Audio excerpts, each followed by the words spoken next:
player na si Grid, ang South Korean team mula sa pagkatalo. Sinasabi ng babae na nakasurvive si Yura, sinasabi ng lalaki na hindi niya pa narinig ang pangalan na Grid. Assassin daw ba siya? Sinasabi ni Samuel na Jishuka, mukhang si Grid ang nagligtas kay Yura. Napapamura at sinasabi ni Jishuka na ito lang ang panahon na pwedeng silang mag-score. Magmadali na sila, sinasabi ni Bubat na halos talo na sila. Huli na siya nagpakita, tumatawa at sinasabi ni Riges na yan ang sa tingin niya. Naiwasan ng Korean team ang critical na pagkatalo pero nasa risky na sitwasyon pa rin sila. Hindi sila nakakuha ng maraming scores dahil sa patuloy na pag-atake kay Yura. Wala pa silang naresolba, sinasabi ni Grid na dapat lang nilang resolve ang dalawa. Inutos ni Grid ang mga Pavranium na tirahin ang mga disk. Patuloy na nag-score ang Korean team, ang mga blades ay tina-target ang mga disk. Yan ang mga blades na nagligtas kay Yura, hindi ba sila parts ng armor? Sinasabi ng lalaki na binato niya ang kanyang pinakamahalagang equipment sa sitwasyon na ito. Sinasabi ng isang lalaki na ang buhay niya lang ang dapat niyang pahalagahan, tanga ka. Malakas na pagsabog at nakatanggap ka ng 6,230, 6,130, 6,450 na pinsala, nagtataka sila kung ano yan, at sinasabi nila na lahat ng pinsala ay mula sa regular na atake, gulat na gulat sila at sinasabi na yan ay isang great sword na pumatay sa lahat ng Giant Guild, ibig sabihin siya ang Butcher of the Streets, swinging niya ang kanyang sword na parang repellent, may umatake kay Grid at ginamit ang Bull Headbutt. Unique skill ng isang crusher, ang gumagamit ng skill ay literal sa pamamagitan ng space at lumalapit sa target ng walang kondisyon. Nakatanggap ka ng 1,730 na pinsala, hindi makamove ang target ng 0.3 second. Sinasabi ni Bubat na sa tingin niya matatago niya ang katotohanan na mahina siya. Scott ka, ginamit niya ang Star Wish, nakatanggap ka ng 2,280 na pinsala, nawalan ka ng malay ng 2.5 seconds. Immune ang target, nagtataka si Bubat kung bakit siya immune sa crown control. Sinasabi ni Grid na ang kanyang +8 Dainslift na specializes para sa crowd battles na wala na ng mga 20% durability. Malakas talaga ang mga rankers, pero kung ganyan siya magpapatuloy, wala siyang maaari gawin kundi ilabas ito ng mas maaga kaysa sa plano. Sa isip-isip ni Grid na imposible na itago ang kanyang pagkakilanlan. Ngayong may chance na siya, ginamit ni Grid ang Pagmas Sword Dance at Transcended Link. Nakatanggap ka ng 18,050, 19,900, 18,410 na pinsala. Grunt, Ward, at Stackhouse, patay na, nag-log out na sila. Durant, Hayward, at Dwight, patay na, nag-log out na sila. Sa isip-isip ni Bubat na ito ang kanyang ranged attack. Sabay-sabay na talo ang mga tao sa isang blow, at bakit hindi gumagana sa kanya ang mga pag-atake ng crown control? At ano daw ba yan, bakit mabilis niya maswing ang malaking sword na yan? Bakit kailangan nasa Korea ang lalaki na ganito? Ginamit ni Grid ang Blacksmith's range, Bubat, patay na. Nag-log out na siya, hindi ka panipaniwala, 15 ang napatay niya lahat. Sa isip-isip ni Yura na hindi niya nakuha ang title na ito dahil sa sense of duty. Dahil ito ay kinakailangan niyang gawin, ang lahat sa kanyang sarili pagkatapos na mamatay ang kanyang mga magulang, at nagbunga yan sa pagbubuo niya ng pananampalataya na siya mismo ang gagawa ng mag-isa ng lahat. Naniniwala siyang kailangan niyang gawin ang lahat sa kanyang sarili tulad ng lagi niya ginagawa, at nang masira niya ang isang bahagi kung hindi niya mapatunayan ang sarili niya. Sinasabi ni Grid na nakita niya na nahihirapan siya. Ayos lang ba siya? Uminom siya ng potion at magpahinga sandali. Sinasabi ni Yura na alam niya siya talaga ang Pagmas successor. Isang taong nagsasabi sa kanya na magpahinga, ayos na siya. Salamat, nagsisigawan ang lahat at sinisigaw nila ang pangalang nila Yura at Grid. Ang Korean audience ay sumisigaw ng kanilang mga pangalan. Ang Korea, known to be one of the least likely to be champion of Satisfy, patunay na mali ang title na yan. Ngayon, tingnan natin ang ibang bansa, 72, 73, mabilis ang pag-score ng Brazils ng Archer, nagseselos at sinasabi ni Jishuka na ang asshole na ito, binaliwala niya siya this whole time, pumunta siya dito para iligtas si Yura. Ang Brazil ay isa sa mga inaasahang manalo sa kompetisyong ito, nagsimula na magbuo ang Chinese team at Canadian team laban sa kanila. Nagbalik na ang laban, Korea 113.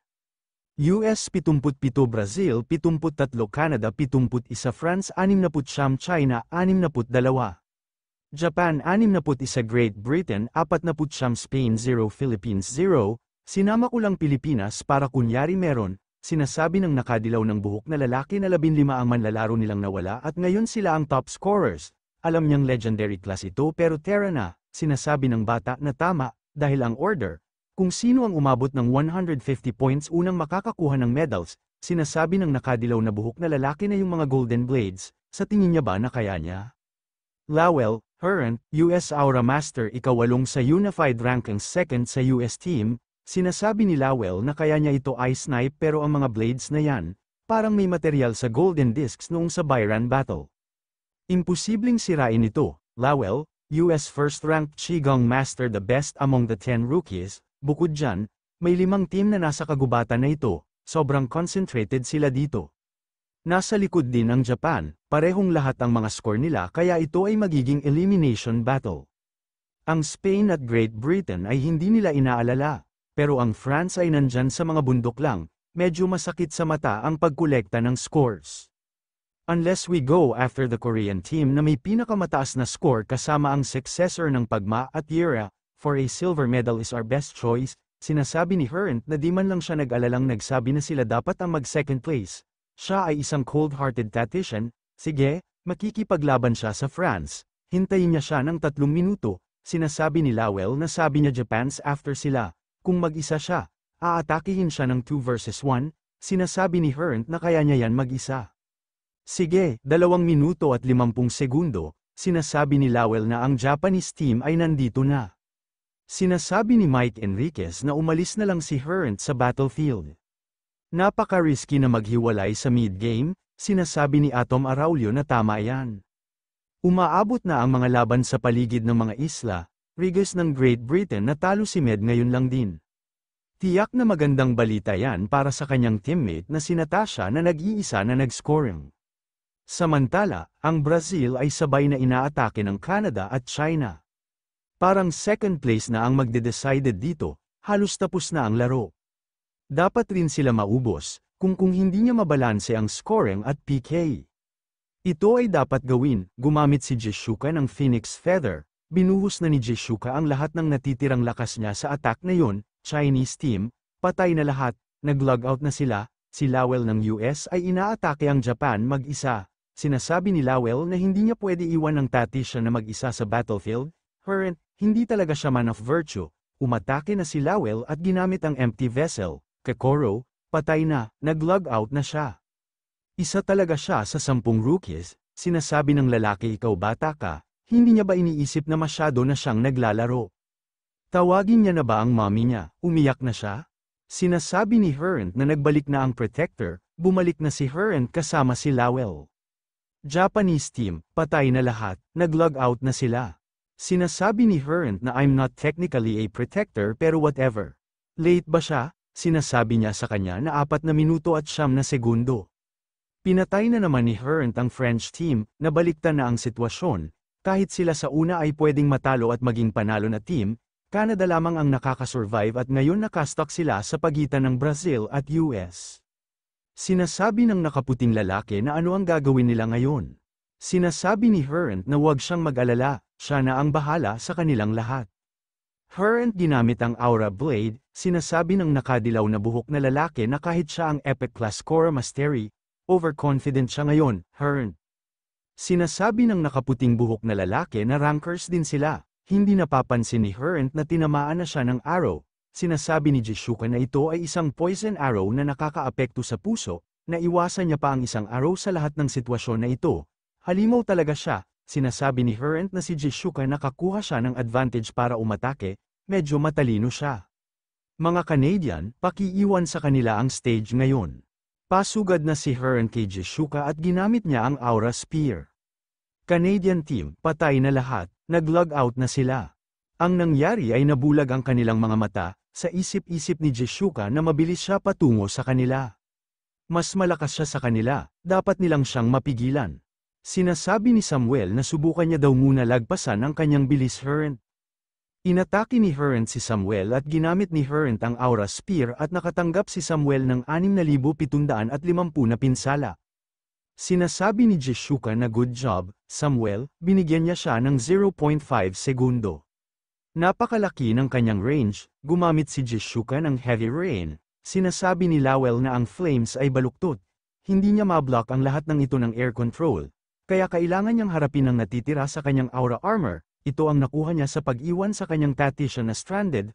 Herent, nagpapasalamat naman si Herent sa tulong ni Lowell at sinasabi nito na nandito siya sa kabila ng mukhang porcupine, pero hold niya talaga ang grudge. Batang isip talaga si Lowell. Sa isip-isip ni Jishuka na isang anomalous, hindi overwhelming ang pagkontrol ng kanyang aura. Ito ang klase ng top 10, sinasabi ni Herent na talagang stressful ang pagkakaroon ng archer sa kanyang likod, Jishuka. Sobrang close ba sila para atakehin niya siya ngayon? May malakas na pagsabog at sinasabi ni Herent na isang interruptions, nataman lang siya ng matigas na bagay. Sinasabi ni Greed na mayroon siyang ilang masigasig na nakita, muntik na siya maputol sa dalawa. Tumatawa at sinasabi ni Herent na syempre, mukhang totoo yan, at totoo kakampi siya ng Sedeca Guild. Pero hindi niya ba naisip na medyo sobra ang pagkakaroon ng guild reunion sa international competition? Sinasabi ni Greed na iniistorbo niya daw ba siya para hindi niya siya pansinin. Saka kailangan niya protektahan si Jishuka, sinasabi ni Jishuka na seryoso. Bakit hindi siya nag-reply, tanga ka, sinasabi ni Greed na busy siya, kaya wag na siyang magalit. Sinasabi ni Herent na ang mga bagay ay nagiging interesado ngayon. Lowell, mag-score pa siya, sinasabi ni Lowell na sigurado daw ba siya. Sinasabi ni Greed na hoy dude, persistent talaga siya. Bakit hindi siya sumuko ngayon? Parang lahat ng medalya kukunin ng guild natin. Sinasabi ni Herent na hindi nila alam kung kailan muli magkakaroon ng ganito pagkakataon. Kung gusto namin ng silver, dapat panatilihin niya sila dito. Sinasabi ni Greed na mag-isa lang siya dito, magiging mahirap yan. Sinasabi ni Herent na huwag siyang mag-alala. May tinatawag na growth type sa loob ng mga hidden classes, sa isip-isip ni Jishuka na isang red aura. Pero hindi ba blue ang aura ng Aura Mastery? Sinasabi ni Herent na ang kanyang Aura Mastery ay rare sa una pero umaabot ito sa Epic Class, enjoy na lang nating ang natitirang oras kasama siya, dahil siya ang future Legendary Class, masaya siyang labanan siya.